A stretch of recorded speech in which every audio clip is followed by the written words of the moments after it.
Hi, this is Marjorie Cotty, and this is 50 Plus.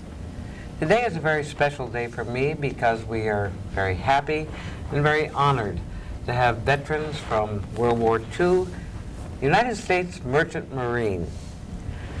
To those of us who remember New York City during World War II, you probably remember, as I do, seeing uniformed men everywhere. I had no idea, and I've been so happy and touched in the last few days finding out about the Merchant Marines, the unsung heroes. We have a debt that I think many of us are not aware of. It's ironic that here on Staten Island, where many people must have watched the ships go out, where there must have been mothers, sweethearts, friends, who saw these ships pass out and never realized the danger they were going into, and many have forgotten. It wasn't until 1986 that the United States government recognized Merchant Marines as heroes of World War II. The irony, too, is that more than 5,000 Merchant Marine ships were sunk during World War II. More than 50,000 Merchant Marines died during World War II. It's a long overdue tribute. Today, we have with us Paul, who is president of the chapter here of the Merchant Marines. Paul, would you tell us a little about the Merchant Marines?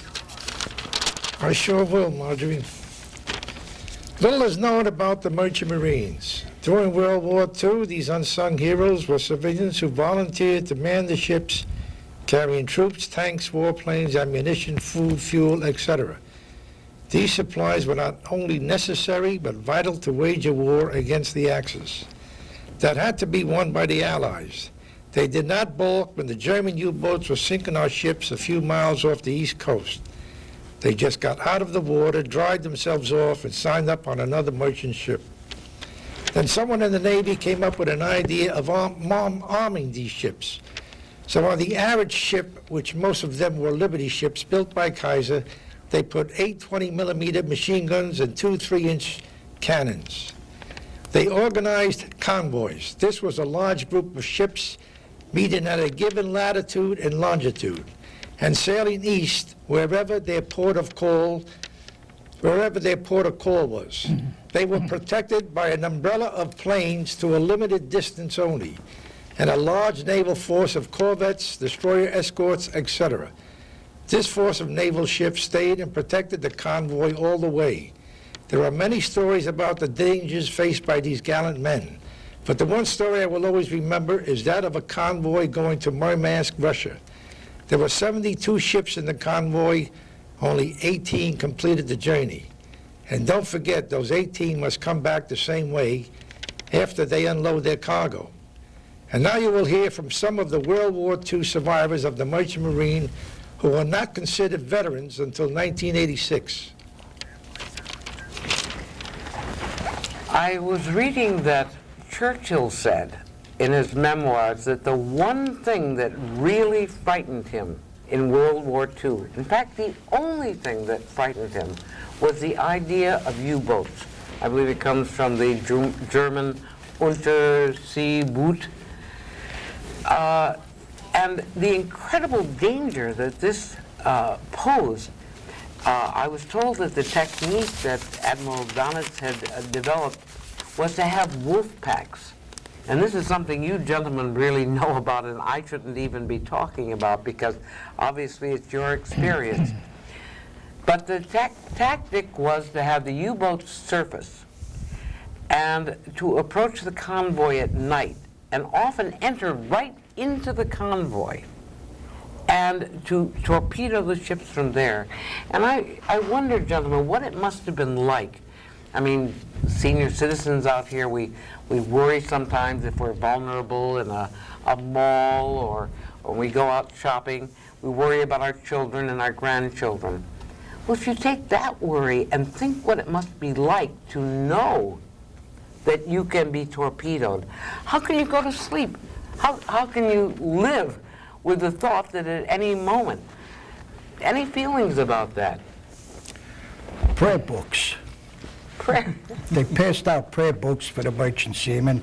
There were nights when you start thinking, if you thought about it, you'd lose some sleep, and then you'd say a few prayers, and you're 19 and, you're young. And it seemed to work for me anyway. I slept good after that. Figure you're going to go, you got to go. I was told there were certain things that you took with you when you went on duty. Cigarettes, your personal ID, and precious things in a plastic envelope that would be watertight. All important papers. All your important papers. That's correct. Who was it that was telling me that you also took along wooden pegs in case the lifeboats were either gunned or developed? They were in the lifeboat already. We had life preservers with a knife, a light, and a whistle. If you happen to fall into the sea, you could put your light on and hopefully somebody would pick you up, but in most cases they weren't supposed to stop. Well, what were your chances of survival, if particularly in this northern convoy, the one you mentioned that went to Murmansk? The water must have been pretty cold. Your only chances of survival was to make the complete trip. Because if your ship got hit and you hit the water, you didn't have much time in that cold water. You couldn't make it. But I also read that there was an international agreement that Germany signed that said they would have the U-boat surface, announce they were going to torpedo the ship, and that they would make provisions for all survivors and make sure they had enough food. I forgot to tell the U-boat captain. No, they said the tank is heading south. He radioed one of the ships and says, we'll get you on the way back. You're empty now. You wait more to us when you're loaded. That's what was correct. Well, I also read there was a story of a U-boat captain who surfaced and said, do you have enough food? And everybody expected him to gun them. And so they didn't answer, and so he said, good night, British, and went down. But I understand that there were also, I happen to know that only lasted 3 months. And that in fact, there were 2 American ships that were torpedoed before we declared war. Reuben James the and... More than 2, I think. I think it was a Lukenbach ship. well, I know that couple of there months was a before the song, war. too. They claimed that it was carrying munitions to England, They had talking about torpedoing, shooting the lifeboats. The Germans didn't do that too much. The Japanese done it a lot. Yes, a lot of the people here have had duty in the Pacific. Yeah. I was also told yesterday in the conversation that one gentleman was told he was going to Texas and found himself in Leyte. Well, that was you, wasn't it? No, who was it? No, it wasn't me. But I know that they said that they were nearly 2 months without any meat. They didn't even have sufficient provisions. That was Benny Solano. Nobody knew where they were going. No, sealed orders. They had orders. sealed orders. Only the Commodore would signal the whole convoy with blinker system. They had the armed guard men doing that. The merchant crew didn't do that communication. And every day it was constant. Messages, bailing the ship out before not staying in formation. It was always they were always telling us what was going on. Well, that And was he would tell the captain when to open up his sealed orders. If they had to go a straggler's route or, some important information. Before the invasion of Sicily, I was in a convoy that was on its way to Sicily, but we didn't know what we were into until we were 5 days into the Mediterranean. So 18 days to Gibraltar. We knew we had ammunition, tankers, over 100 ships in the convoy. We knew it was something big, but nobody knew anything until after Gibraltar and then finally into Algiers, and then we knew we were going to Sicily 24 hours later. They passed out booklets to the whole, we had 2,000 GIs on board. And we docked at the breakwater, about 15 Liberty ships, all with troops, American troops. And they passed the book out, and it says, we are to invade Sicily. And he was telling us, don't drink the water, don't do this, and, telling us what to do. So that's when we found out that we were heading for Sicily. And we, about 5 or 6 days out at sea, till finally they okayed the port of Palermo for us to proceed there. It was a 15-ship convoy. When we got into Palermo, there was all sunken ships in the harbor. What they did was the CBs built decks on these sunken ships, and we tied up to that, and we discharged all the equipment that the GIs had on our ship. We had 2,000 Patton's troops, veteran troops from North Africa. And we had a lot of fun. We'd be talking about Brooklyn, and they'd say to me, "You sound like you got a Brooklyn accent," and we made a lot of friends. There was GIs in the half-track with no shirt on, and they had certain things tattooed on their chest. When you talk to them, they'd go like this, You could tell the guys had been through hell, but they had their hair like the Indian haircuts, all shaved, and they were playing Southern music. Well, See? but, surely there was a lighter side. I mean, people can't live without finding some pleasure. But We did. the convoy you went on, was that in danger at any time? All the time we were in danger, all the time. There was constant torpedo depth charges all throughout the whole convoy. We didn't know whether it was a real attack because we were young and we didn't pay much attention unless you actually, we had sea watches. You were on watch for 4 hours, and maybe it didn't happen at that time when you were on watch. As soon as we got off watch, we went to sleep or play cards. We didn't pay attention. There was so many depth charges. But I understand that there was a moment of tension, that every half hour, if you were below decks, you had to take a shaft walk? I Yes. think I can tell that sea story. People see a merchant, a freighter. There's a smokestack in the middle. There's a house in the middle. But do they realize that 30, 50 feet below is an engine room, 8 or 10,000 horsepower? That horsepower has to be taken from the middle of the ship to the propeller 250 feet at the other end. There's a little tunnel 6 feet high, 4 feet wide, with an 18 or 16-inch propeller shaft turning at 68 to 70 revolutions per minute. The oiler on a freighter in a convoy had to, every half hour, make a shaft alley steady bearing check. There were 6 or 7 pedestal bearings holding this shaft up. He had to walk down there, and to do that he had to close a watertight door between him and the engine room. Now he's alone in this dimly lit alley with that shaft. Oh. He's in a convoy, and only an hour before we lost a tanker. I saw her go down. She went down in less than 4 minutes. The depth charges that he's talking about were all around, and I have to check that stupid shaft alley. I have never been so frightened in my life. But, like he said, we had to do it. And from sea experience before that, to answer the question of fear that you brought up before, there comes a time, I think, when we get tired of being afraid. And you kind of go numb and you say, well, there are 2 magic words that we used a lot. I sure won't repeat them now, but we used them. Well, He prayed. during their That attack, helped him. you wanted to shock.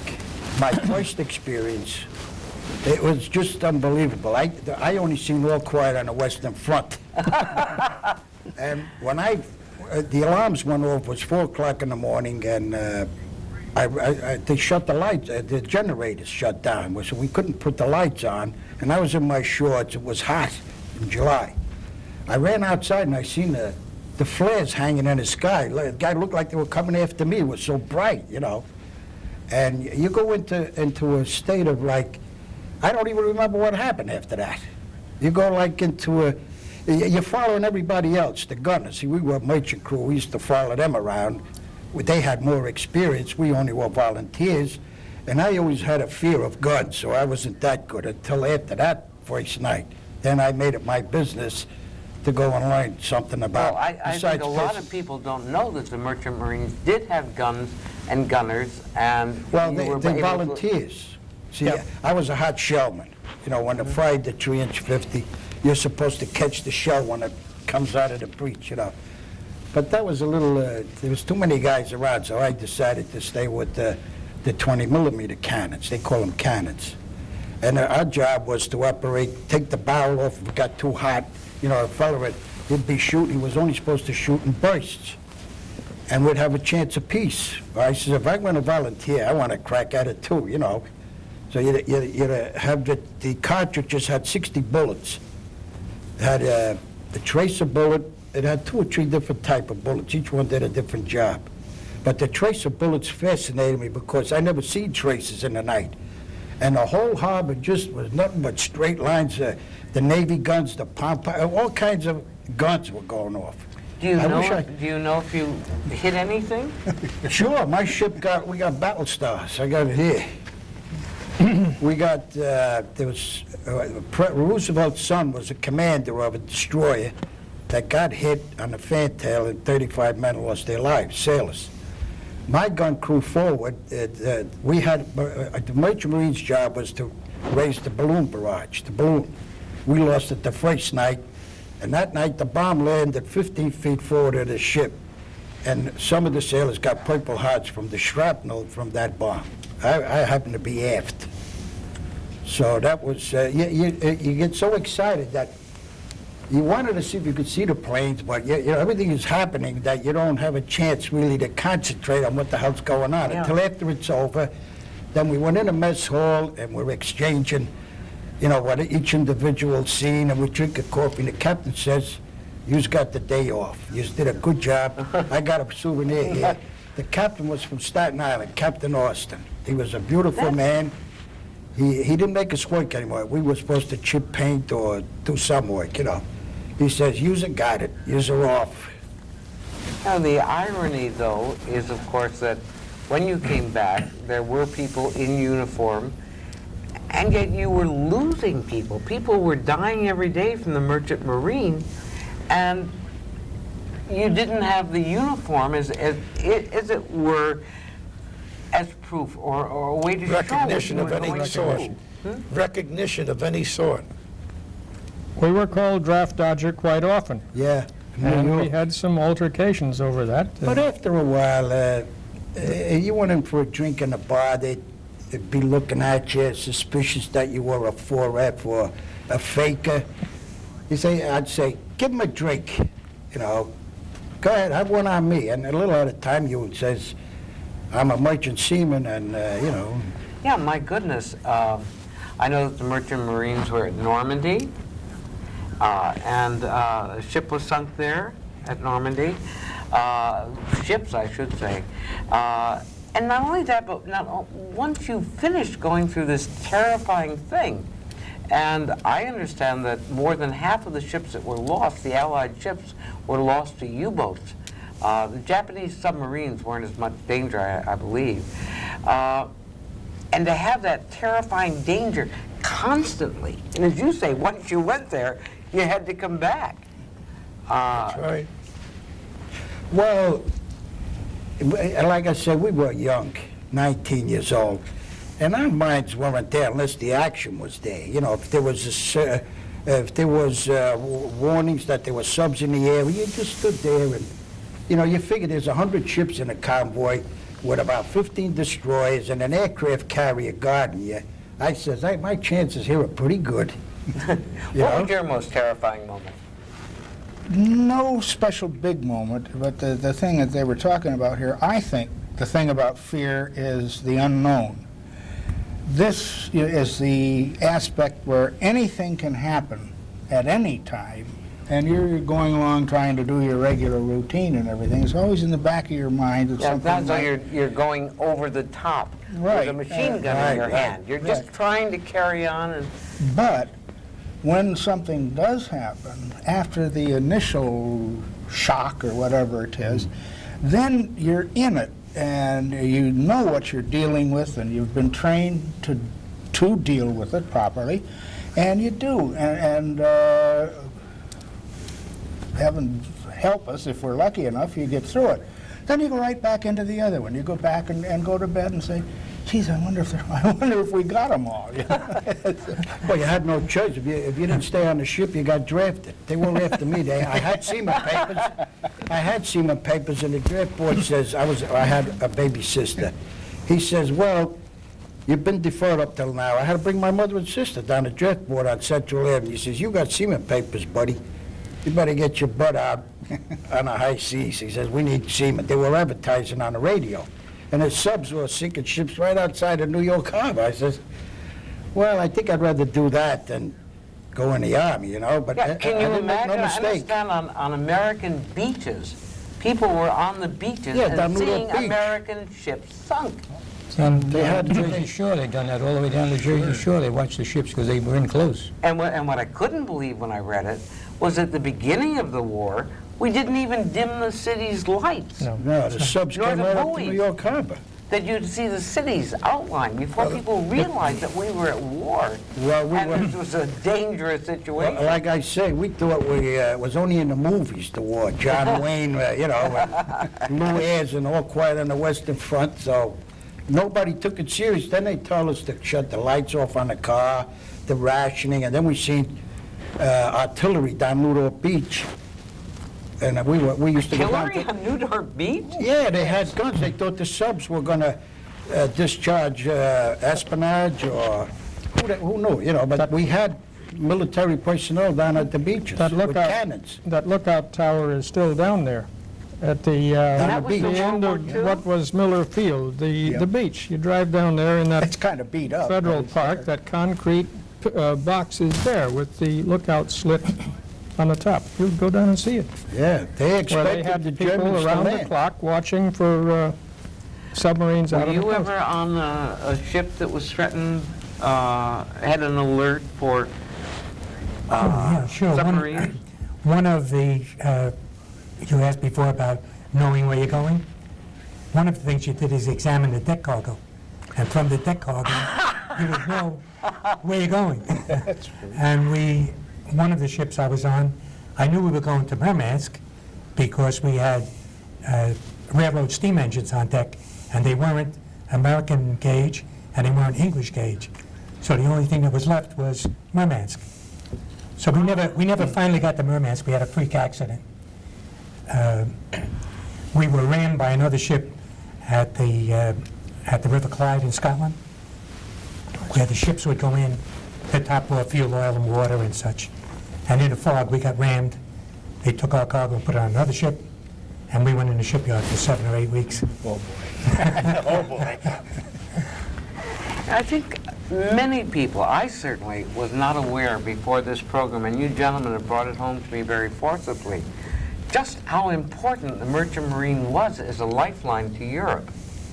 I believe that in 1941 there was a very real danger that if the Atlantic War, if they had been able to cut out your Merchant Marine vessels, that England would certainly have Oh, fallen. that was damn England sure. depended on Russia, you people too. for their oil. They depended on them for your, For everything. yeah. This is a little medal that England has given us for the Battle of the Atlantic. Really? Yep. Says right there. That's wonderful. They You didn't- write them a letter, you send them a discharge. I know from- that most of their raw materials came Well, on they- your ships. They acknowledge it with this badge, and most of these fellows have it in the club. You know, I think there's something that should be mentioned here, too. We're talking about World War II, where, of course, all this cargo was moved all over the world. But even in current times, with the, you know, the great big jumbo jets and things you see in the Persian Gulf, the great majority of pounds or tons of the military cargo that got into the Persian Gulf went in on ships. And so you got to have ships around, and you got to keep Folks, we trained. needed them then, and we need them now. There, here's one fella. He sank a German raider by himself. The crew was killed on the aftergun. His name, I forget. O'Hara? O'Hara. Folks, The I'm ship sorry, was that's in all we terrible have time for Okay. on this show, but thank goodness we're going to go on for another one.